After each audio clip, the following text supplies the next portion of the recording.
Hi and welcome back to Cheeky Crypto. My name is Nick.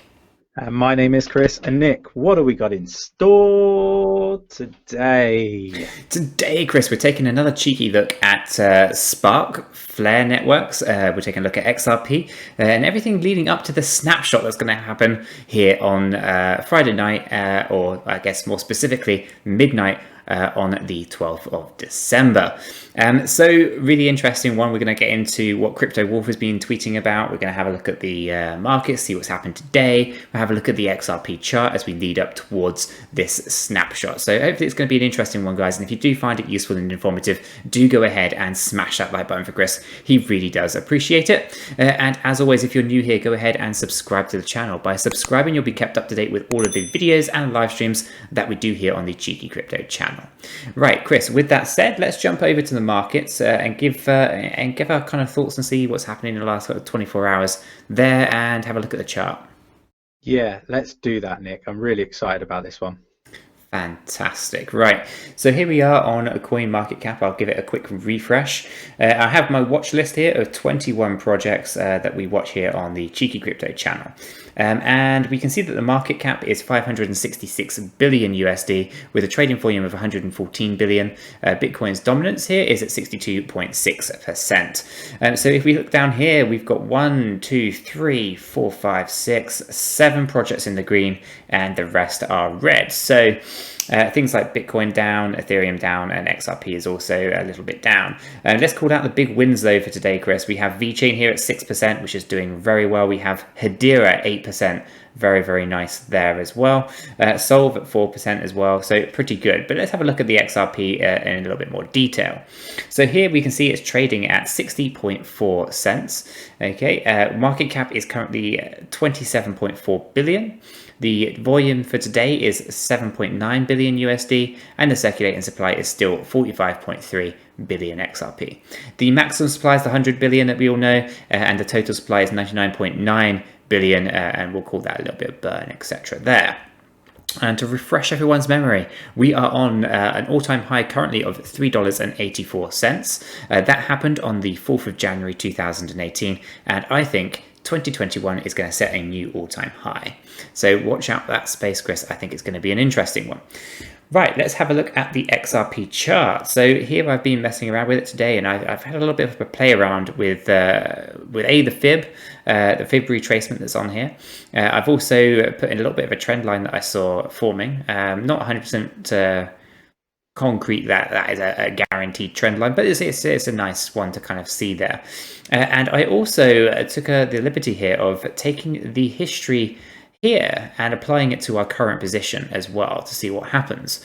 As a bit of a play around with what we could likely see to happen in the coming weeks. The patterns are incredibly similar in what we've seen with this little run up here, a retest on the 61% retracement level, and that happened just down here.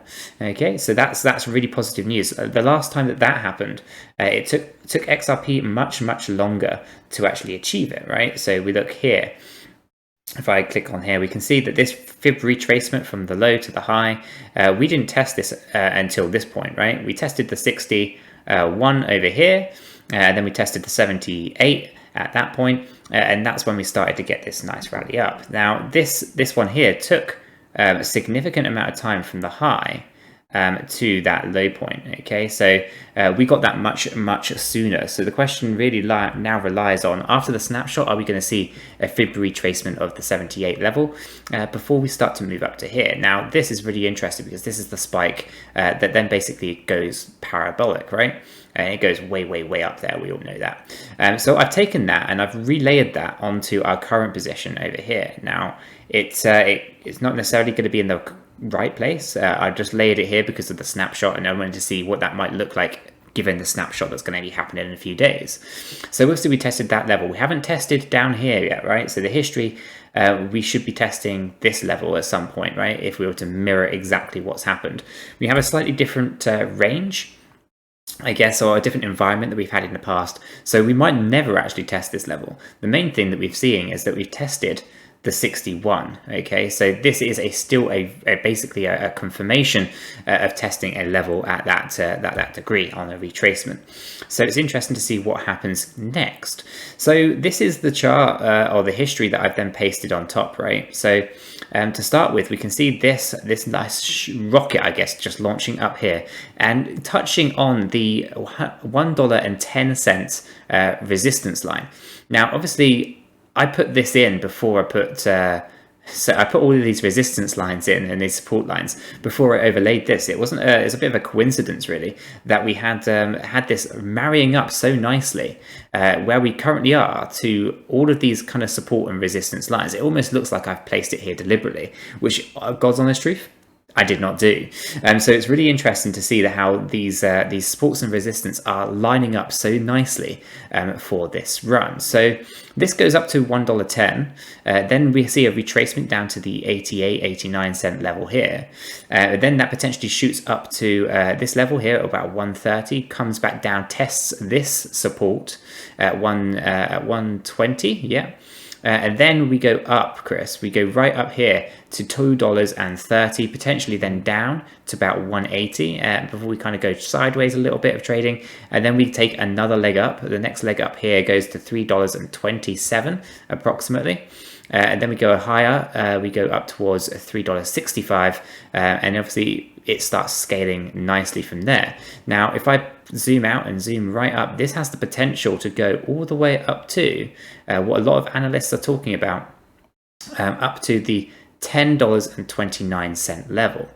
So really interesting stuff, guys, to see how that history could be applied to our current position. And what I find most interesting is how all of these support and resistance lines really marry up nicely with the history as well. So one to watch out for. I think we're in for some interesting times during 2021, guys. And Chris, is there anything you kind of want to add to this before we dive into to what Crypto Wolf is talking about in terms of Spark? Not really. I think you've sort of articulated it really well, Nick, to be honest with you. You know, I kind of feel like we are going to see those pumps. I think we're going to see those sorts of figures that you've just been talking about. So yeah, it's great to see that sort of lining up quite nicely in the charts. Absolutely right. So let's get over to Twitter and see what Crypto Wolf has been talking about. So he tweeted this out today, and it's basically 81,564 XRP accounts are set up to claim the Spark, right? So the airdrop, with a total balance of 17.5 plus a billion XRP ready to go, which is absolutely fantastic news. This is something that we've been talking about for quite a while on this channel, Chris. You know, we're super excited for Spark, and it's great to see so many like-minded individuals out there setting up, ready to claim the Spark. So 421 million XRP holdings increased, and 36,646 new XRP accounts have been created since Flare Networks announcement, which is absolutely massive. So more people are getting into XRP specifically for Spark. And one of the main things that I guess for here is the fact that Coinbase came out and basically have confirmed that they are going to support the network and the airdrop. Which is absolutely fantastic news in terms of making it really super easy for those novices out there. I guess those people who don't necessarily want to get into the world of Binance or trading and the complexity that some of those platforms have. So Coinbase coming on board really does help increase the awareness for Flare networks. But also on that, Chris, I wanted to kind of touch on something that we spoke about briefly during our live stream, which was the fact that with Coinbase being on there, and the ease of trading with Coinbase, the price movements for Spark when it is eventually actually dropped into people's accounts could be a very interesting time, because we see a lot of new coins when they land on Coinbase, you know, they go up hundreds of percents, you know, in growth within days. So it's going to be interesting to see what happens with Coinbase specifically listing it, but also so many other places also. So Crypto.com, Binance, there's so many, I won't list them all. But if we get into this image here, so we obviously have all the exchanges, but the Spark claims supporting exchanges, right? And then obviously we have all of those. Then we have the accounts, the XRP balances, and the Spark claim by category.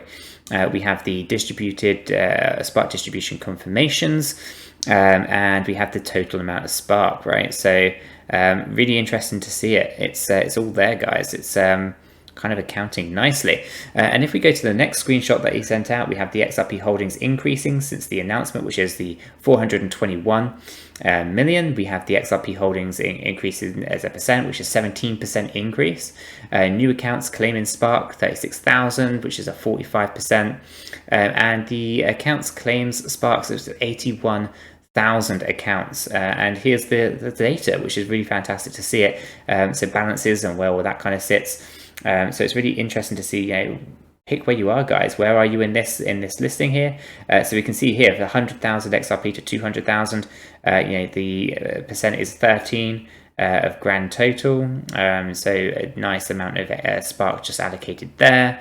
And the balance is 35% of the Spark, which is really interesting to see. Obviously the million level, and there's a cap on this, isn't it? Was it a cap of 1 million, Chris? Can you remember? I think so, yeah.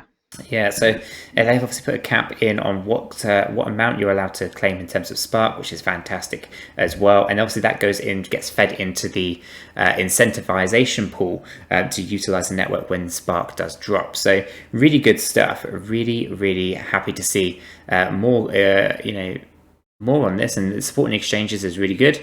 And I honestly just cannot wait to have the snapshot out of the way so we can move forward with getting Flare networks to develop the network, get it out there, get the drop of the Spark tokens next year, and actually get some smart contracts rolling. I'm really excited for it, Chris. I think it's going to be an exciting time for Spark, for XRP, and the crypto space as a whole. Yeah, I agree, and I think a bit speculative, but Nick and myself did a video yesterday just looking at what the prices of the Spark token could be. So if you haven't seen that, give it a view. Just a bit of fun, really. Yeah, absolutely. Do check it out. It does have a bit of I guess, science to it to a degree, where we look at the FXRP white paper, go through what the ratio between Spark and XRP would be, which would be 1 Spark to 2 XRP. Therefore, if we want to use Spark as collateral for XRP, what would the value be and all that kind of stuff. Check it out. It's an interesting one. Obviously, it's just pure speculation at the moment, but I think you can have a little bit of fun with the idea and the concept. So do check it out if you want to. And as always, guys, if you found this useful and informative, go ahead and smash that like button for Chris. He really appreciates it. And if you're new here, subscribe to the channel. By subscribing, you'll be kept up to date with all of the videos and live streams that we do here on the Cheeky Crypto channel. And with that said, we hope you have a fantastic day, and we'll catch you guys in the next one. Yeah, take care, everyone.